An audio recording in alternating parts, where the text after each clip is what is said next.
Greetings, viewers and listeners. Welcome back to part 2 of our conversation with Professor James Hawkins, Ephraim. If I did not tell you earlier, he's my mentor. He supervised my master's thesis, and he's still a professional mentor.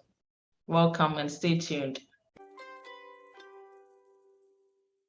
Now that you're done with your PhD and you got an appointment to go to Sweden, would you like to share the experience of how you got that appointment?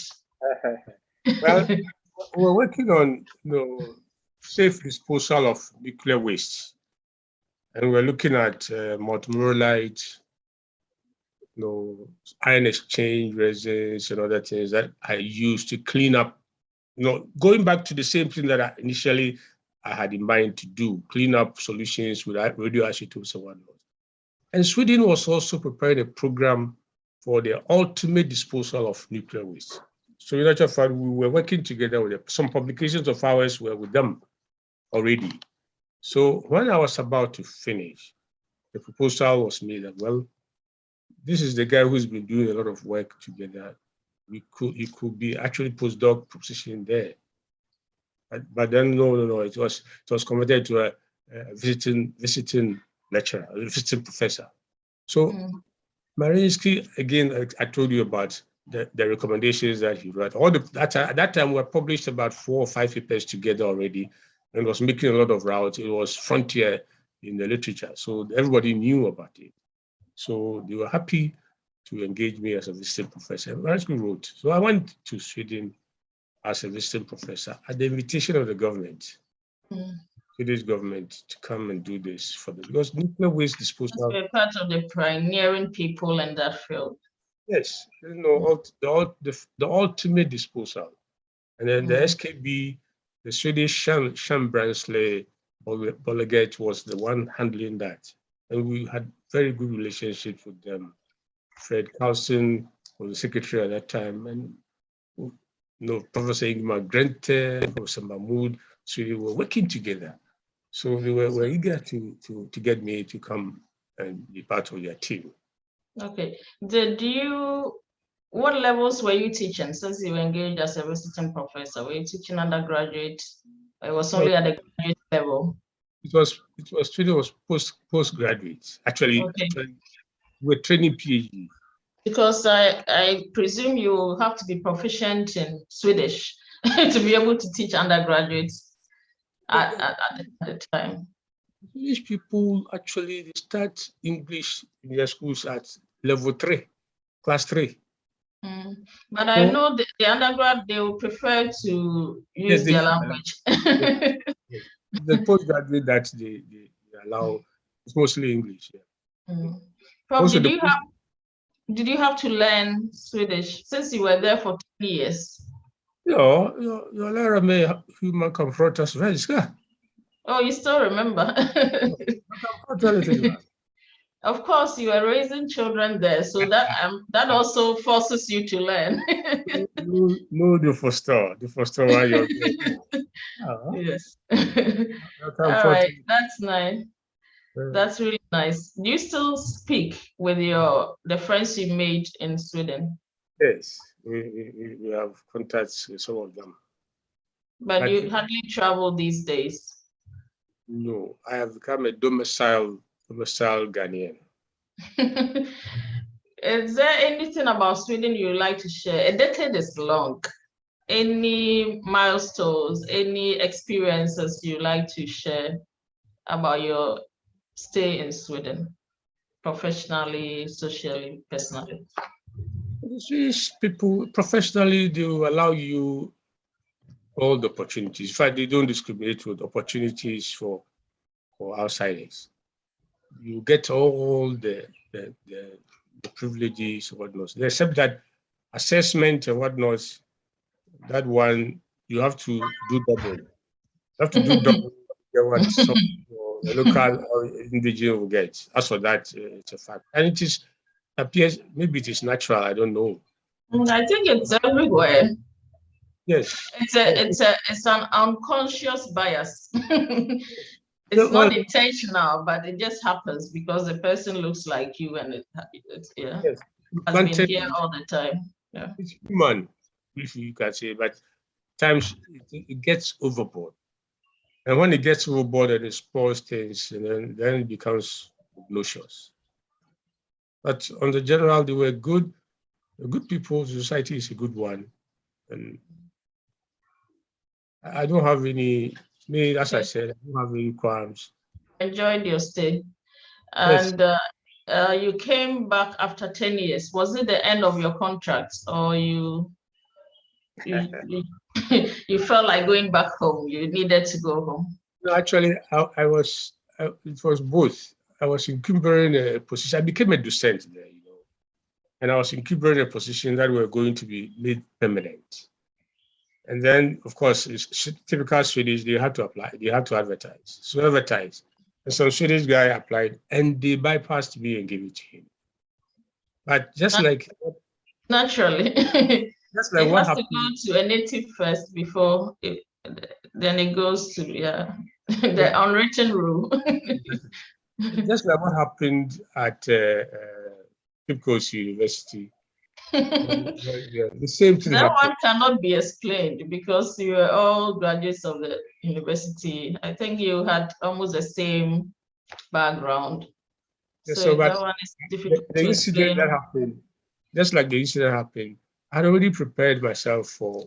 You always have a plan B in the up your sleeve. I think this is a point worth noting, that you don't put all your eggs in one basket to viewers. That you should, no matter how well you have worked, and no matter how good you are, and no matter how you perceive the people around you to like you, you should still have a plan B up your You ask yourself all the time. What if I lose this position? What will I do? And then if you can find alternate answers, maybe you can even get 10 answers. Then you put them in the background, keeping your eye on them. So that if what you anticipate, what you fear actually happens, you fall back to one of the 10 alternatives that you have. You don't just put everything as if you have arrived. No, you never arrive, because life, as I said before, is not straightforward. It's not linear. Yeah. Okay, Prof. So now back to why you came to Ghana. You missed a position you had applied for, but before then you had already made plans to return. Okay. So when that position was made, now we regrouped ourselves and then we came. Okay. And Atomic was waiting for you with open arms. Yes. In fact, what happened, the story is that I had applied to all the University Tech, Cape Coast, Lagos, and they have all appointed me. And I had to make a choice. So I chose Lagos. Okay. And then they even brought me money to ship my car. Yeah. I think universities still do that. And then I went to... Not all the time, but they still do when the person is considered very important to join the system. Yeah. When I went to a conference at Barcelona, I met Professor Alotti again. Did he remember you? He can't miss me. He knows me. I'm sure you had changed a bit, so and he had grown. So maybe I was interested the same. So he says, I have heard that you are going to this place, you are going to this place. What about where you left from? So when I left, where you said you don't want? So who says that? He was then the chairman of the commission. So he said, okay, then I'm going. When I go, I'll make sure that is. So when he came, returned, he came and got me appointed to the principal scientific officer, which was higher than what Legon was trying to give me, at the time, and what Cape Coast was trying to give me, and what Tech was trying to. So that all the 3 universities had appointed me, actually. And I did not go to any of them. Legon, I returned. Is the equivalent like associate professor? The principal. Yes. Yes. So I returned their money, Lagos money to them. $1,500. Oh, the one they used to ship your belongings. No, I had not started, so I gave the money back to them. Okay. Yes. Did Atomic ship your belongings? Yes. Okay, that's nice.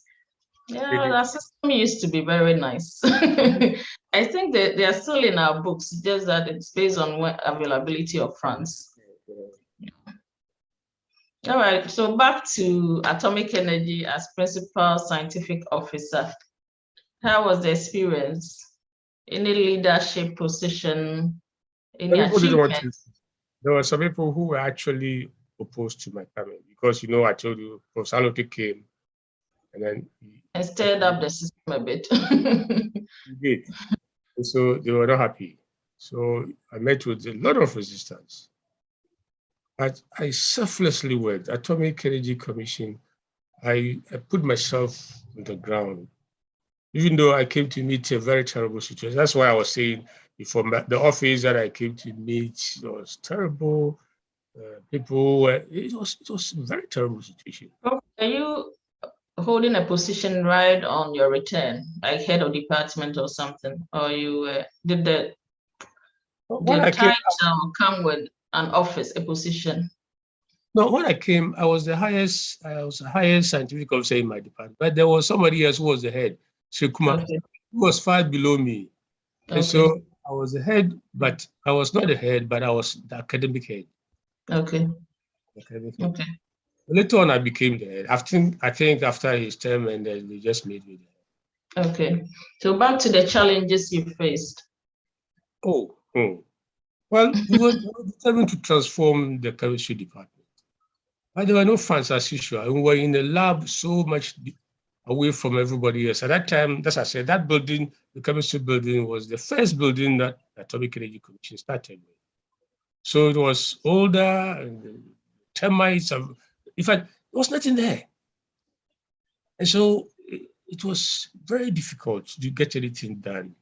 So I was doing some teaching at Legon and whatnot to help, to do a lot of things. But we're organizing the department. So they built a new chemistry building and we went in. Okay. And there was nothing, not even a plan for distilled water, nothing. They built a laboratory and put a dressing mirror on the top, as if it is a toilet. It was bad. Lab with a sink, and then they put a mirror there after going to. It was terrible, but we did the work. In fact, it became my work mostly in Atomic became administrative. Okay. Because I was doing a lot of work outside. I was teaching chemistry in Cape Coast University. In fact, I traveled almost every weekend to go to Cape Coast University to teach chemistry, quantum chemistry, thermodynamics, surface chemistry. I was doing that every weekend. And then Okay, during the week. Was it difficult to get funding at the time to resource the labs? It was very difficult. Because you see, an Atomic was supposed to have been under the office of the president, but they changed it to put it under MEST. Ministry of Environment, Science, Technology, and Innovation. That time there was no innovation there. It was MEST. Environment, Science, and Technology. Yes, I don't see what is in MEST that is not innovative. If you go, I think the word innovative sounds fancy these days. So you have to throw it in there somehow to get the attention. What innovation is? So when you say innovation, so when there's innovation in the bank, then does it belong to the bank? When it's innovation in health, does it come there? Innovation. It is a very, very unfortunate thing that we do, but we don't throw words just like that. That's my take. Yeah. Yeah, so it was challenging because it was under a ministry to get equipment. But we was doing a lot of things for EPA, chemical management. I was in the mess itself. I was part of the chemicals weapons convention that we were doing it. A good friend of Westford said, my friend who passed away, he was the coordinator. We did a lot of good things just to help food because we found ourselves in the country and we had to contribute to country development. Okay. So that was Fast forward to Unilever David Andor Chair of Chemistry. No, even before that, appointment as professor at Legon. How did it happen? You were teaching there part-time? Yes. Okay. Well, what happened was that my friend Adamisa was the vice chancellor, Professor Adamisa, the vice chancellor. He actually knew that I was appointed in Legon before, and I turned it down. So once I came in, he asked me, there's nothing, the activity at Atomic was low, there was not, so come and join us at the chemistry department. So I applied there, and I got the appointment. Even appointment before it was a problem. They were not very happy with the level full professor. They wanted to make me assistant. I said no, I won't accept that. So they agreed and made it a full professor, and I accepted. But there was a problem, an accommodation, and that accommodation problem was hanging. I'll go here, my friend. It was difficult. So, accommodation as in terms of residential? Exactly. Okay, I thought you had Atomic would take care of that since that was the base. I was relocated to Legon. Oh, okay. I was getting a new appointment as a full professor in Legon. Okay. So that wouldn't have been part-time, okay, or adjunct. Okay. It was a full appointment that I was going to take, actually. And everything, no accommodation, nothing. And it was going up and down. It was still hanging. Then a friend of mine, you know him, Professor Victor Yao Gajepo. My external examiner. called me and said, James, there's an advert in the Times that I saw, and I think that advert was made for you. I said, what advert is that? I had not seen it. And the first advert that appeared in the paper was that somebody with a physical chemical orientation or whatnot, a full professor level. So he showed it to me, and he said, oh, you should apply. But he himself was also going to apply. That's nice. The average person won't show it to you. They'll apply for it alone.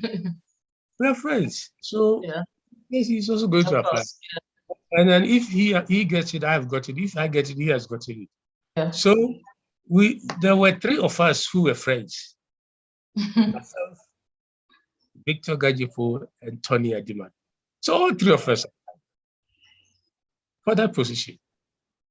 and then when the time got close for the interview, Tony Gajepo said he had thought about it and he's well established in Cape Coast, so he doesn't want to come. So he turned down the invitation. He didn't come for the interview. So at the interview, it was only between myself and my friend Tony Adimadu. Where was it conducted? Kumasi. Oh, okay. And I was made to carry all my publications, my certificates by Professor E.Y. Safo. He was then the Pro Vice Chancellor, if you remember him, E.Y. Safo. Yes, I do. I think he passed away last year or a couple of years ago. Yeah. Professor E.Y. Safo said, bring everything at a short notice.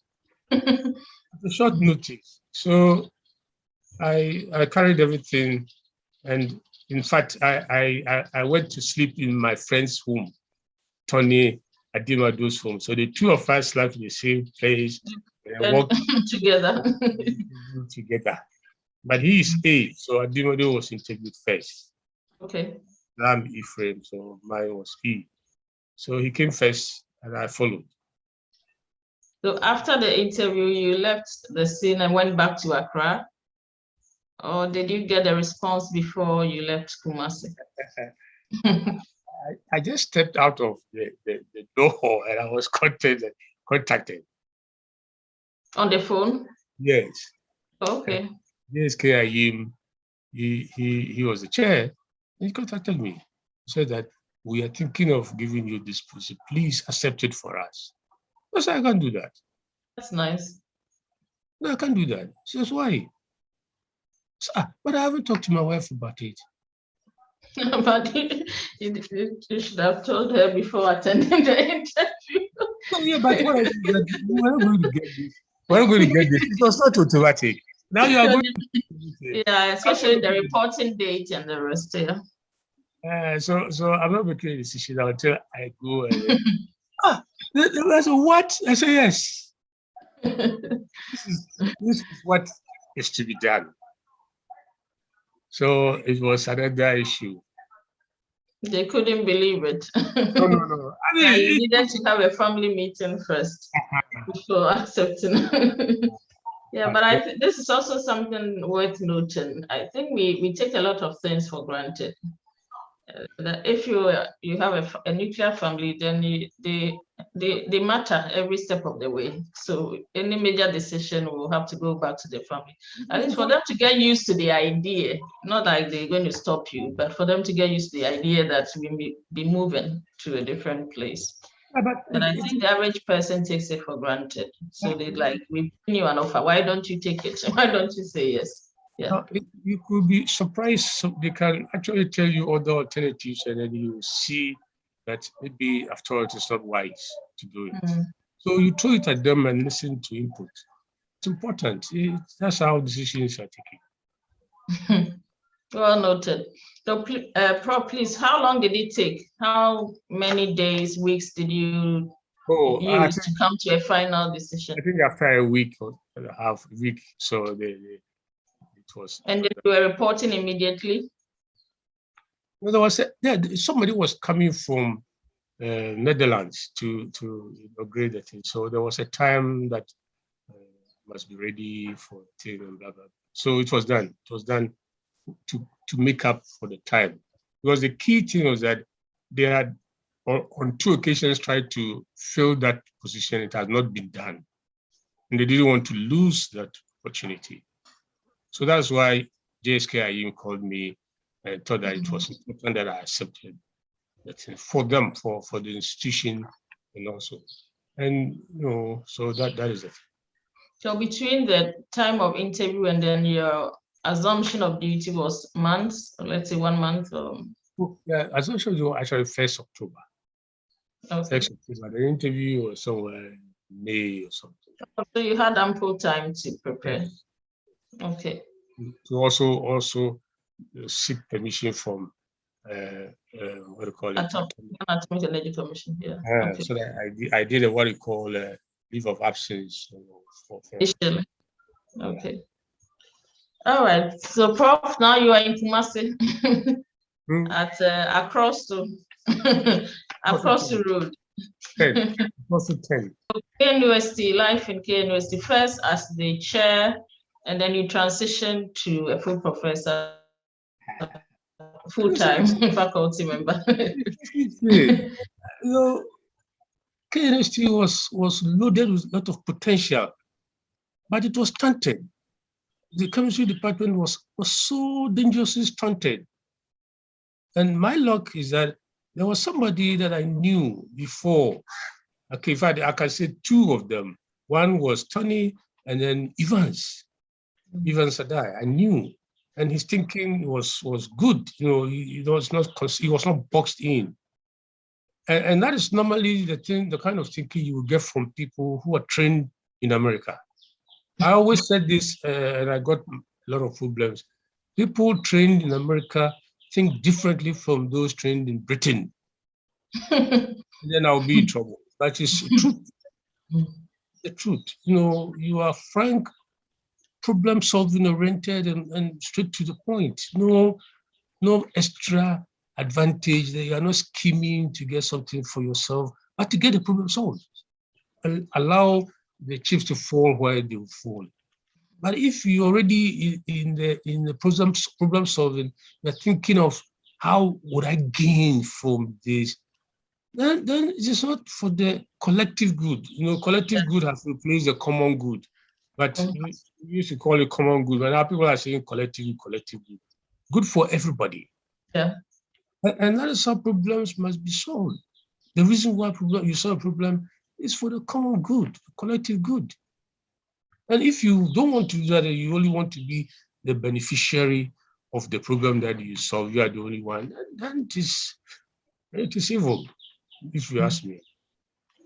So you met two good people, Professor Ivan Sade, Professor Dimado, and that helped you to, that you knew and you liked their attitude and their thinking. So I've been interacting with them before, you see, interacting with them before, so they were there and they gave me. But we did a lot of work together. I wanted to think outside the box, and we did. There was a lot of challenges, but we fought amongst ourselves and then did what needed to be done, especially like post repair. Especially with so sometimes postgraduate situation. No, I don't know. It has not been done or it has been done. But before I left KUST, I had written a proposal for postgraduate research. But the idea was to transform the way people spend time on the postgraduate studies. And we did that. It's very fast. Now, yes, you submit your thesis in top 3 months, you're done. Yes, it should and be. Within a month, they get to defend. I think it's a good thing that happened. Prof, would you like to talk about TALIF? Yes, I think that is something worth talking about when we're talking about your life in KN University. It's a chair that brought you there, but 2 years later, you were appointed a full professor. Yes. And then you will later become the Dean of Graduate Studies. So how did the TALIF project come about? Became the head of department. How did you became head of department before Dean of Graduate Studies? So what do you want to hear? The TALIF, how did you get involved? And you became the contact person for KN University, more or less. It was like it revolved around you on campus. There was this TALIF which was intrinsically made to help the polytechnics improve upon their thing, but they added other tertiary institutions. NCT was organizing it. So all the universities were to participate. And a huge chunk of the money was going to the polytechnics, but the universities got a sizable amount. But this came from the GET fund, I guess. No, it was an international, it was a funding from outside, but it was being handled by NCT, National Council. Not GTech. Okay. Yes. So that was the thing, and it was an appointment. Professor Stephen Usu was made a chairman, and then I was made the TALIF campus coordinator, TCC. That was the TALIF campus coordinator, and Professor Usu was chairman of the TALIF committee. And then we had a committee that we formed. I remember very well. Yabukra was part of it. Was then a registrar, and a number of others. It was good, but we instilled a certain level of discipline. Yeah, that discipline I enjoyed, and it stimulated people on campus because it was satisfying or meeting deadlines. And I think it also resuscitated the research culture that had somehow gone to coma. Because there were funds to get. So we had to really motivate people. And the scheme was that myself and Professor Usu, we decided that, look, if we want to animate and help people to really be, we must put certain strict compliance orders or whatever regulations. But we ourselves were encouraging because we're doing it for people who had shortcomings. If you had a problem, we'll call you aside and then we'll do some of the we work things together. Yes, so that your because we're looking for the image of the institution also. We needed to be able to get more funds coming to. If all your applications go and they are lousy, you won't get the money. And Lego or somebody will take all the money. We wanted to also be able to attract a good number of the funds. So we made sure that we got good quality papers being presented at the right time. So the exciting thing was deadlines, and I enjoyed it so much that it became a catchword at the whole campus. If you got your application after the deadline, we will not quarrel with you, we'll pick it. But then the first question we ask, did this application meet the deadline? If the answer is no, we'll throw it in the trash. If it is yes, we now start considering it. And I did that to the chemistry department to show that it was not discriminatory. I threw a lot of my chemistry department people's applications away in the first round. Also that, this is for real, but this is for everybody. And then later on, as I don't call on Kujichimisi, and they all started coming on, and it became an exciting thing. But we instilled discipline, encouraged people, and we were also myself, we'll carry the things ourselves. I saw you so many times after hours working together, about the campus. Prof, do you remember the number of grants that were won under Talib, the time you were campus coordinator? I'm sure you remember.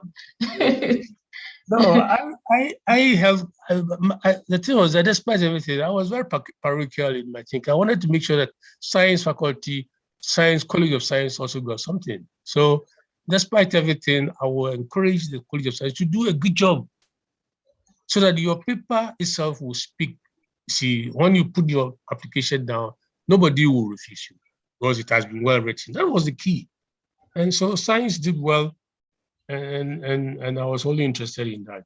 The GCMS projects that we did, glass blowing. Computational lab, I think, also started on. As a computational, the story about it is funny. Another day, maybe Prof. Ade will tell that story when he gets the opportunity to be interviewed. I had to beat you. You're not going anywhere. You're sitting here. It was 12 o'clock. I said, you're not going anywhere. All right. So, Prof, is there anything else you want to talk about your life in KNUST before we move to the Catholic University? Well, the KNUST, I really enjoyed graduate school. Graduate school, there were so many little challenges that the graduate school was facing at the time. And we streamlined, in fact, myself, Boriba, Simon Boriba, myself. I think he's still there. He's been sent back there. He's a deputy registrar at the graduate school at the moment. We even wrote deservedly so, I think. That's a lot of experience. Yes. We did a lot of good things for graduate school. And I was present at every thesis defense as long as I was in. At the same time, I was grooming people like Obri Danso. Obri Danso was somebody that I intentionally, exposed to doing some of this. So every time that I wasn't you will later become VC. Yes. Provost and VC. Yes. So that kind of thing. It was a very good exposure for me. I learned from A to Z. In fact, because I sat in every thesis defense, I was exposed to a lot of research that was going on. And new things I picked like this. I said, wow, these things are going on nicely. Except that some of the assessors, I learned that Ghanaian assessors were, I don't know what to say, but they will say all the negative things about the thesis and then end up passing the thesis. Oh, you can't do that. If you can find so many things wrong with the thesis, you as an individual, you can find so many things wrong with the thesis and still end up passing the thesis, then there's something not right. And I was questioning people like this, and at times I'll ask them direct questions and whatnot. And so we were trying to cultivate the habit of being fair, even to yourself, as an assessor. I told everybody, as far as I was concerned, if you were my examiner, you are also being examined by me. Because your report also describes who you are, how you think. And it was, but later it was getting better. Later it was getting better. People got to know the thinking that you are not only assessing a student, but you're also being assessed. Yeah. And so what you write is you, because you will sign the report. And this is your property, and this lousy property is yours.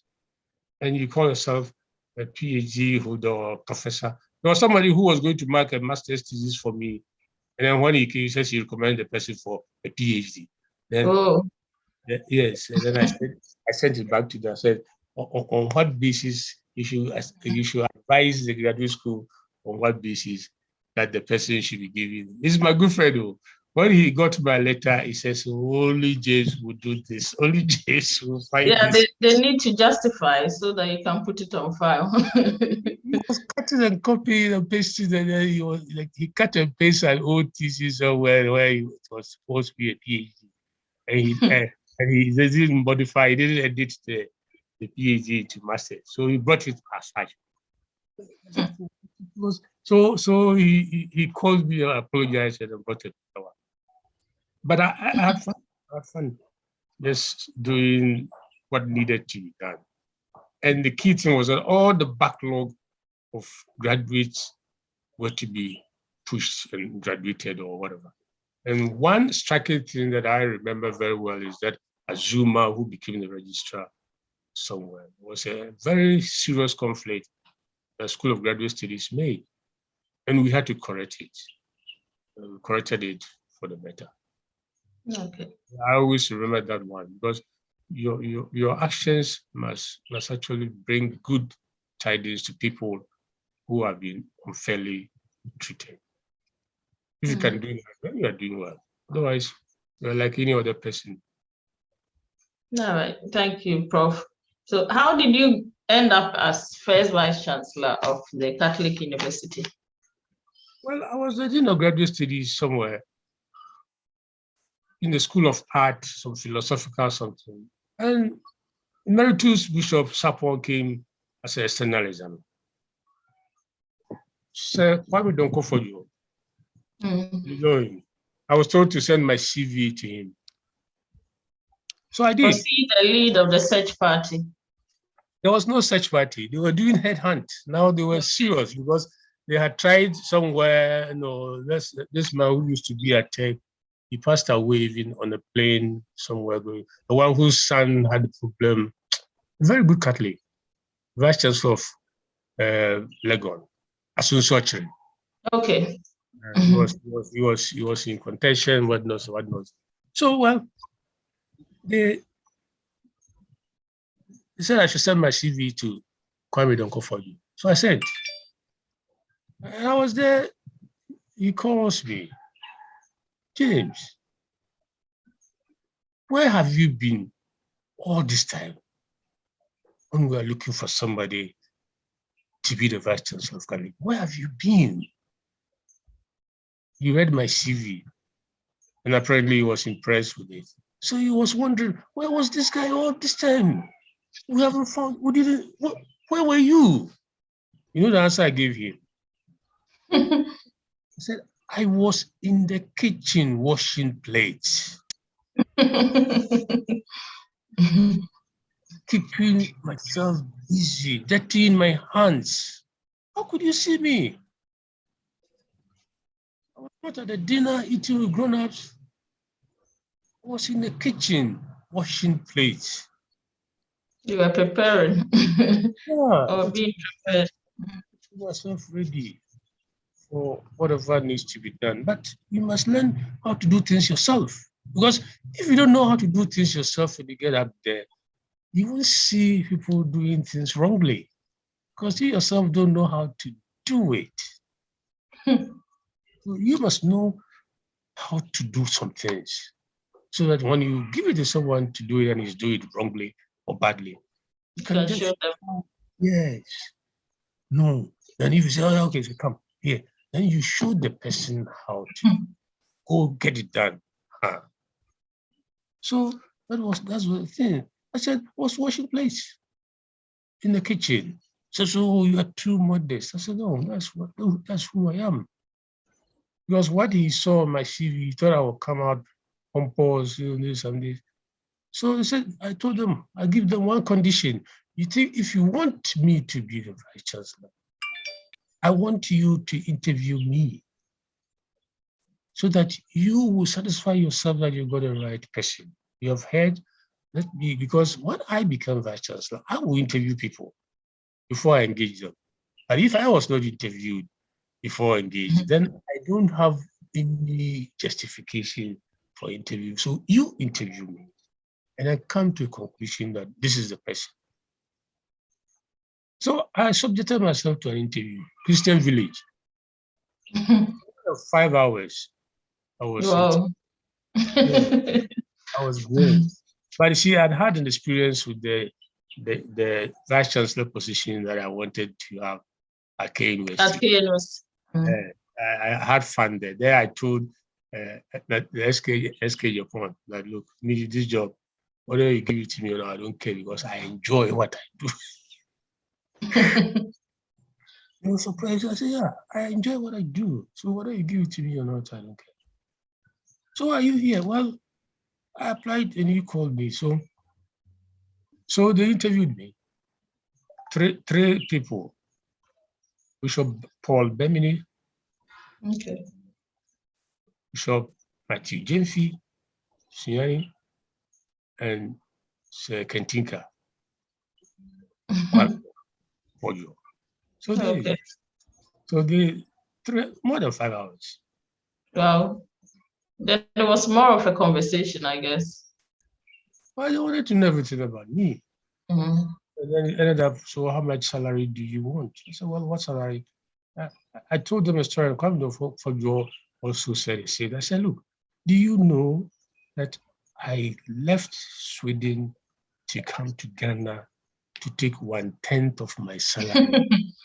1/10, 0.1 times my salary. So it is not because of money that I work, but when I work, I expect to be paid. So that's fair enough. So that's how then after the interview, the letter was actually brought to my home by Bishop. By courier. Yeah, but no. What courier? Okay. The Bishop carried it to my house. Wow. That's nice. Well, that's it. So you said that was the Bishop of Sunyane. No. Oh, the Bishop of Kumasi, the Archbishop. Oh, okay. I think he was in charge of education at that time. The Bishops' Conference. Yeah. Education at that time. Okay. All right. So, Prof, now you've been appointed as new Vice Chancellor of the Catholic University. How did you leave K University? You had to resign or you asked for a leave? No, I applied for leave of absence. Okay. For a year, and then I renewed it for another year. So for 2 years. Okay. And then you were in Sunyane for about 8 years? Yes, 8. Okay. Would you like to share the experience? Yeah, well, I remember we were at your university chair, the Department of Chemistry, and at the time you were at the Pastoral Center. Pastoral That's how Center. the university was. But years later, we came there and they had moved to a new site. You know, like to share that story. The beginnings and then how the story was like this. On July 1st, I found myself driving my car. Is this here? White car. Driving my white car from Kumasi. Almera. Yes, Almera, Nizan. Sitting there. And as I was driving alone, I asked myself, where are you going?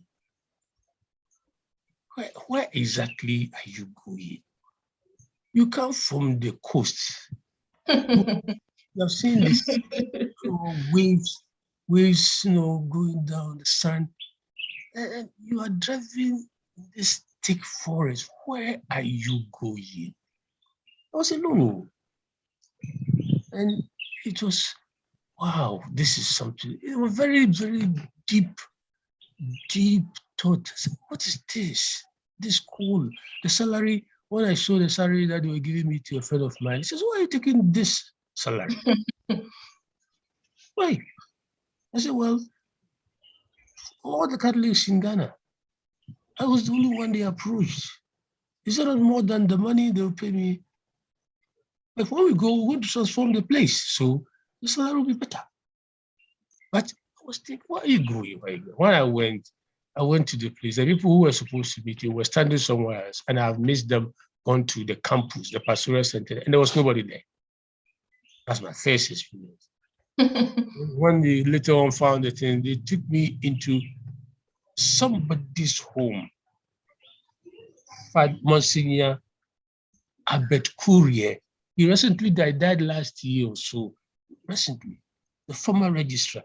He had been given study leave, sabbatical leave to go to USA. Whilst the man was listening, they fired him from the university. And then all his belongings are in the room there, and they just said, this is your place. So I was dumped into his belongings. This was the beginning. So the question that I was asking myself, where are you going? Very profound. Reverberating. What is this? James, there are options. And where are you going? So I just said, well, it is a call. For me, I felt that it was a call, an opportunity to make yourself useful. Very honestly, selflessly make yourself useful. So the next day, I just left them. My wife was still in Kumasi. The children were there in Kumasi. So I went there. It was the 1st July, so it was a holiday. 2nd July, I went to see the bishop, senior bishop, in his office. Yeah. Then he said, Professor, we are very happy you have come, but we are not even sure that at the end of the month we have salary to pay you. I mean, the person didn't know that I was coming there not because of money. He's thinking that the school had no money, they have that thing. So they might not be able to pay you, and therefore your expectations. My expectation was not money. So I listened, I kept quiet, and I went. And it was really something. Yeah, I can imagine. You're wondering whether you made the right decision or not. Exactly. So it was an extremely difficult situation. But that is how life is all about. You make choices, you do things that you think are good. At times you are not all the best, but you keep on going because, as I told you, Marie Curie told me there's nothing like luck. It is how you use the opportunities available to you. That will spell out your aims. And I have always believed that. So even I told them, but of all the Catholics in the whole country, I'm the only one they asked. Don't you think that alone is something? They could have gone to anybody, but they come to you. Yeah. It means a lot. Unless you are somebody who cannot think beyond what you see. Yes. If you only see this and that is all that you see.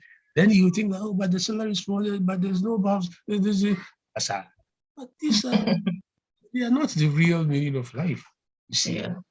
And that is the whole challenge for some people. For me, it becomes easy. I understand what is being done to me. He directs me. My life is directed by some big spirit. God. And you have no control over it. All right. So, Prof, how did you develop? Hey, How did the team work to move the university from the original place to the current location? the current position. Look, The current location, the current campus. location. The bishops had gone to contract loan for the building of the infrastructure, but it was slow in coming. And the place that we were before, the place was so small and not befitting us. And things were breaking down. So we arranged with the contractor, Antarctic. He lives in Kofedua. I know him. Antarctic. Archery. He's a good friend. Yes. So that they should try and get this thing done for us. So they said they will try and get. Then my people say they won't leave. They are too comfortable. Yeah, in the pastoral center. But I went to the new place, and one of the classrooms was opened, and I stood there with the chairs and the green board, and I said, if I get an environment like this to teach, I will teach till I drop dead. It was neater, nicer, everything. And these people, my staff, they said they won't come. Because the road was far away. Not only far away, the road was also not good. In fact, that time it was a narrow road. With bushes on both sides, only tractors can go through. So I went alone. As Vice Chancellor, I carried my things, and one man, Vice Chancellor, sitting in the bush there, and all my staff others were in the pastoral center. They said they won't come. Yeah. Oh, if they said they would come. I was there alone. With your secretary. My secretary, yeah, they came. My secretary, I'll ask for that. You have no choice. Their crazy boss is going.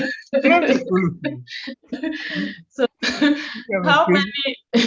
how many students were in enrollment when you joined, and then how many were there at the time you were leaving?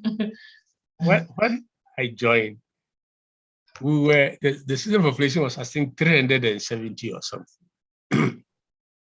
And we took 150 or 200 students in addition to be about 500 or something. And we were forced to convert our dining room into a classroom because we have no space. So now the women have to give food at the corridors because the place where they were sitting to eat had been converted to a classroom.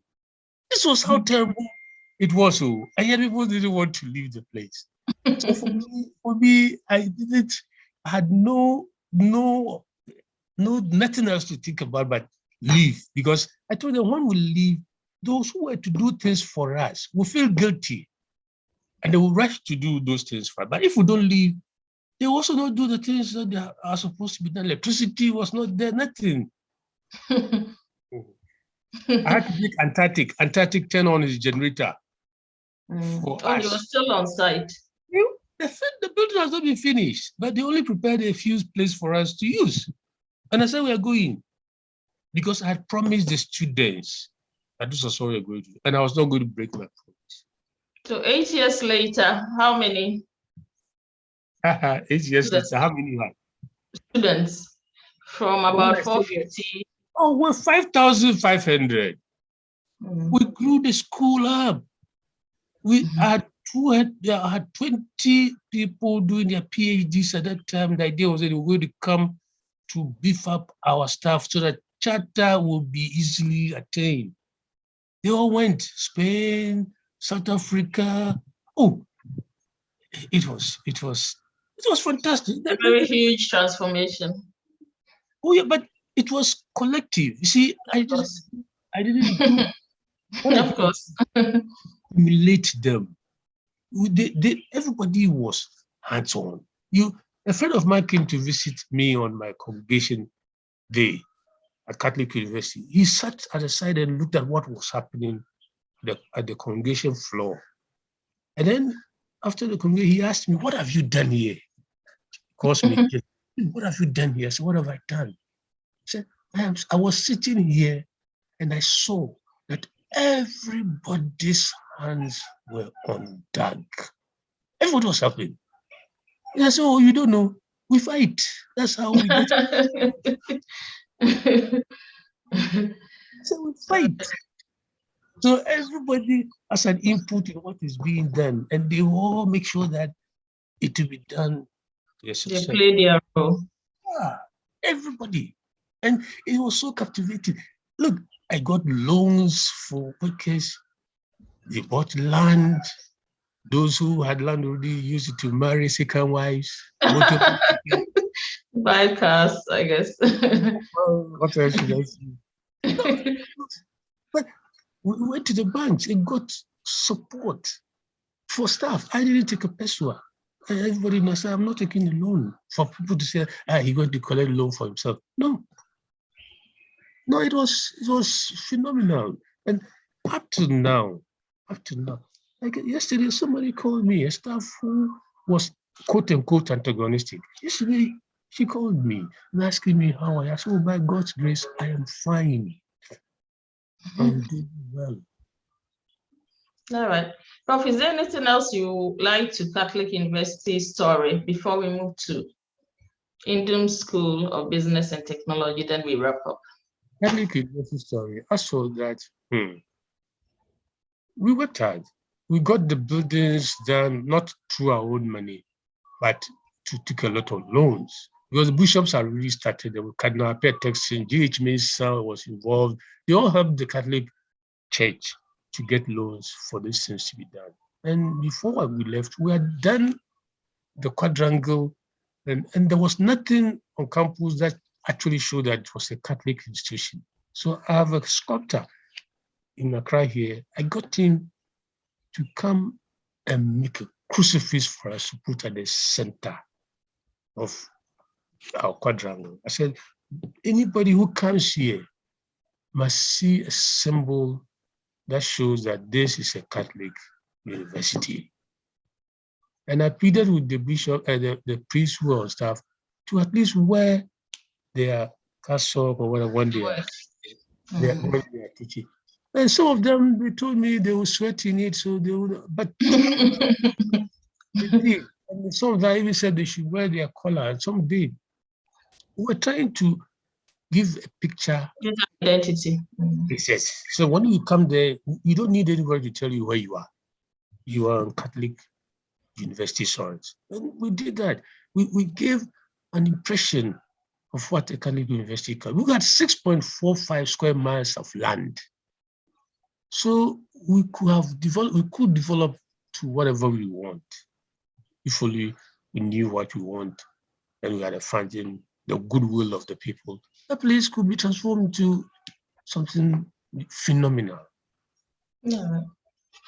So now we're wrapping up on your Catholic University experience and the impact. How did you move to Indum? No, but the kind of experience, the real experience hasn't come. When all the things were going on, then there were people, and I told somebody in the beginning, the person came to me, right now, we're looking for people to come to this university, they won't come. We're going to make this place so attractive that people will come. In fact, I will be kicked out.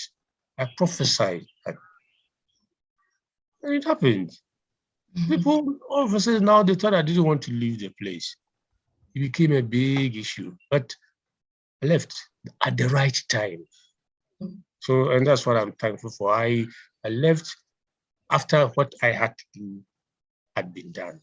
So there was nothing else for me actually to do again, because I've shown the pathway, I've shown things that could be done, and I left. So it was good. It was, despite everything, it was good.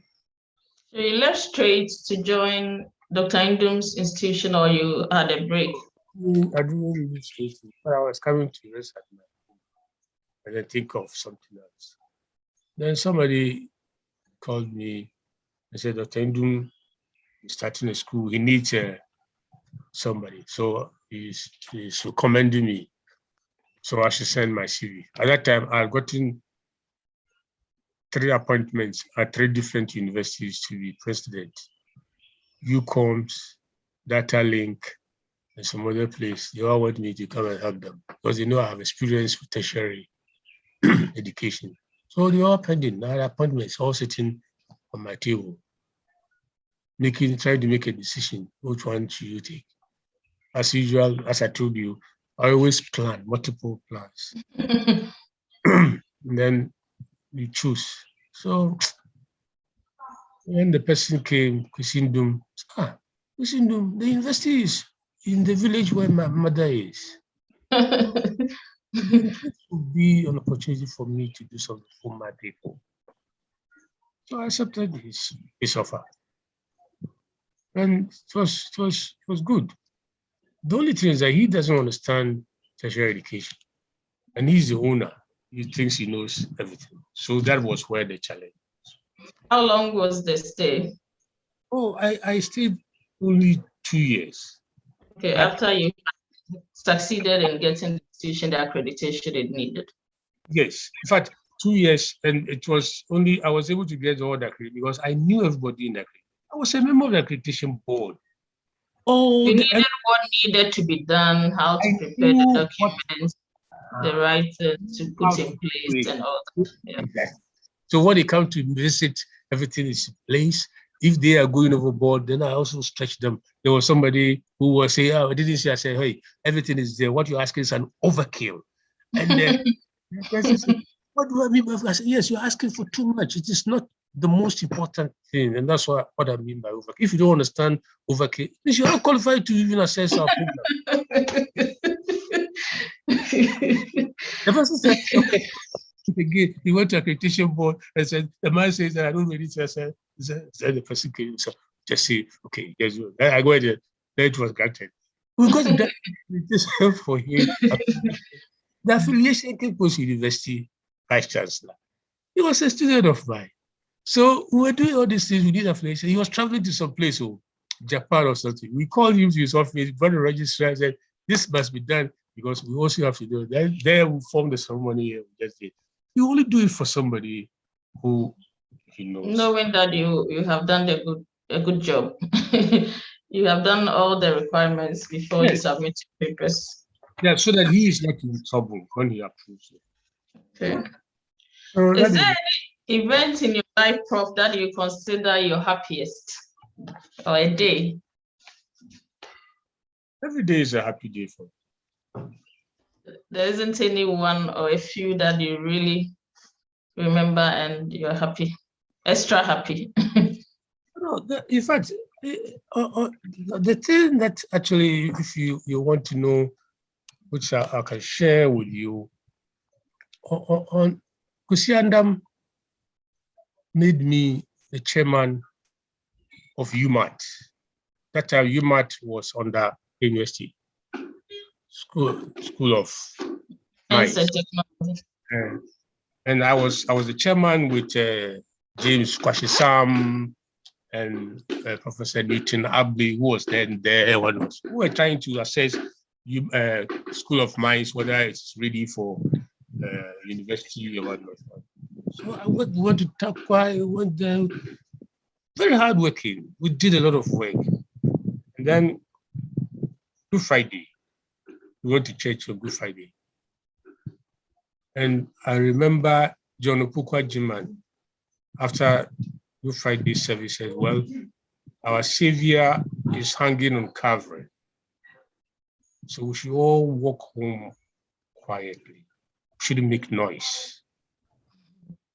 So we finished the mass. It was in the Kwagga Open. At that time, KNUSC, we did it outside.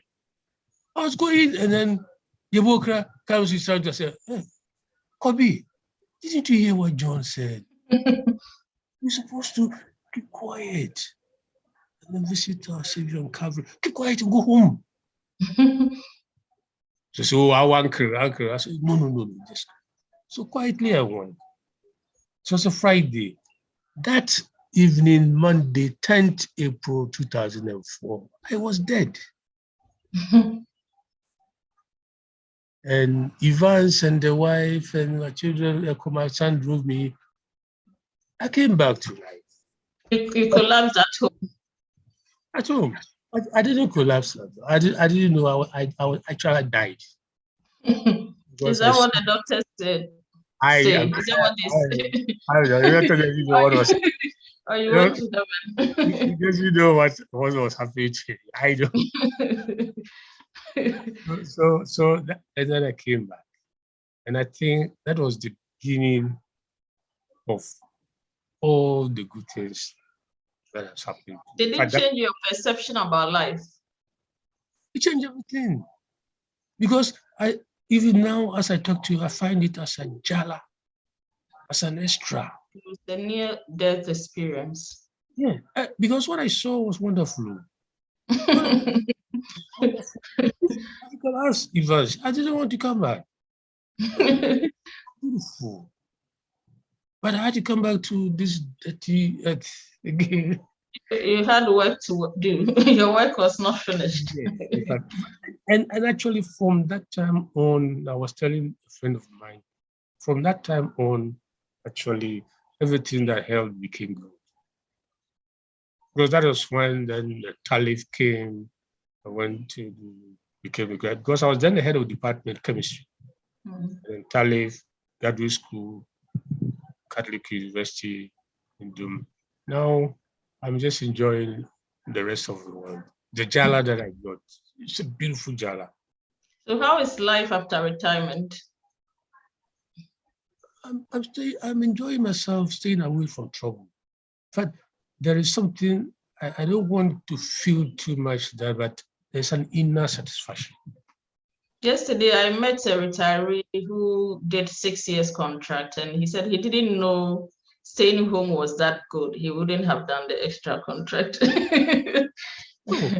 That he feels so good not to be under any pressure. That's this, yes. So. Even you don't give me a job to do, I do it at my own pace. Yes, I have no pressure. Nobody can, and there are no students sitting for me that I should beat them on a certain time. If I don't go, destructive. The pressure is not there, so you are relaxed, and it is, and especially you must feel satisfied inside. Contentment. Prof, what would be your advice to your younger self? Your younger self, maybe the young man who had completed his TA-ship at UCC and was disappointed. What would be your advice to someone around that age, not really sure of what the future holds? Well, the times are different in our time now. Right now, if I were that boy now, this with all the things, Ukraine war, COVID come and gone and whatnot, and the internet, so the global village concept. I will, whatever I do, I will concentrate on using IT. So even if it's Gary Seren, I will think of how I can use IT to serve Gary.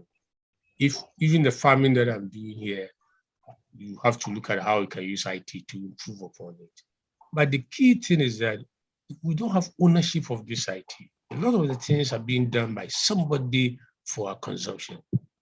So the security issue about this is that if the person making it available to you decides to unplug it or take it away from you, you are back to zero. And when you're depending or developing on things that depend on other people's kindness, then it is not safe. I sit here and that's my agony. I look at my country and I say, yes, we're doing all this degradation, this. But a lot of consumption of other people's content and knowledge. Who owns this? We don't own them. And they can pull the plug under our feet. And then what? We haven't developed anything of our own. So we must develop things of our own.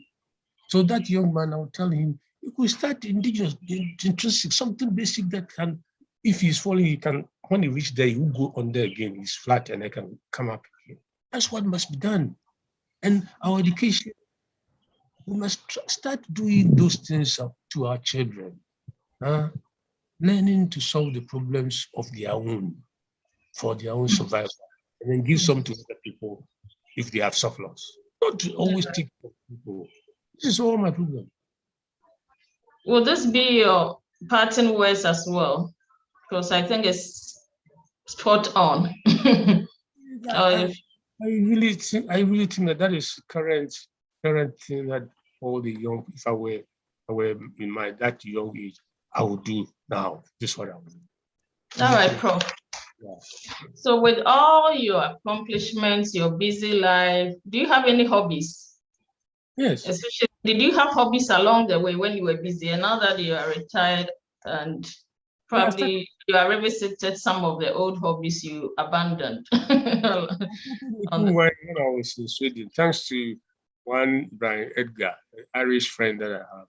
So I've been making wine, I'm gardening. Now I'm making noni, which I drink. The temperature, is it good? How are you able to make wine under these hot conditions? Oh, you need a cool place to put it, like a garage cool place. Okay, so you don't have a special cool room for that? No. Why should I put the on it? The must take place, and you need a certain amount of energy, heat to do the fermentation. So you do your own, do you buy the yeast or it's all from the fruits? No, I buy. Naturally. Okay. Okay. I make noni too. Noni okay. that and then I have a farm here. My hobby is to make sure that my plants are alive. So you water and then you prune? Yes, I do everything that to keep me busy. 24 hours a day I work. Okay. That keeps my stomach a bit down. Otherwise, to be bulky and I'll start fat. I don't want to look fat. I want to stay my figure. Yeah, you still look very good.